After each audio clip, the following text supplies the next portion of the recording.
A fakt vás prosím, to denníku N, vy to čítate, čo píšete? Vy to po sebe čítate? Aj z denníku SME a ešte aj v aktualitách.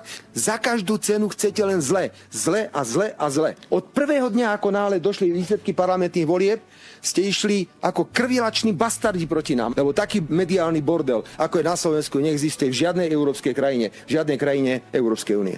Ja už odmietam počúvať tieto kreténiny. Od rána do večera nič iné, len kreténiny. Od rána do večera kreténiny. Viete čo, a odkiaľ ste, z akého denníka? Čo to zase za blbosti riešite? Čo už nám drbe? Vy ste fakt trafená. Prepáčte, ste trafená. Dobre? Ale hlavne vy, do ryti ešte raz. Prestaňte s tým.